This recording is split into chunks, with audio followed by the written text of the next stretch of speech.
સુધી ઝળહળતી એક ધરતી એટલે કચ્છની ધરતી.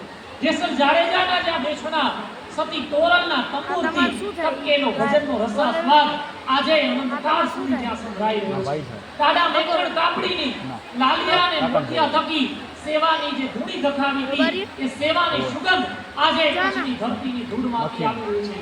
કે જે ધરતીના રખેવાળા અજેપાર દાદાના હાથમાં સોગતી તલવારથી હોય, જે ધરતીનું રખોપું અખિલ વિશ્વની જનતા માં દેશ તેરી આશા પૂરા કરતી હોય, જે ધરતીની ધૂળમાં મોરાગઢનીમાં મુંબઈ, રાપરનીમાં રવેચી ભક્તિની શક્તિની સુગંધ આવતી હોય એવી મારા કામણધારા કચ્છ દેશની ધરતી અને કામણધારા કચ્છ દેશની ધરતીની રત્તાલ દૂધ શાળાની શ્રી રાધાકૃષ્ણ નગર પ્રાથમિક શાળાના વિદ્યાર્થીઓ કચ્છની સંસ્કૃતિ ખાસ કરીને ગામડાની સંસ્કૃતિ આજે આપણી સમક્ષ રજૂ કરવા જઈ રહ્યા છે, જેના શબ્દો છે નાનું રૂપારું મારું ગામ.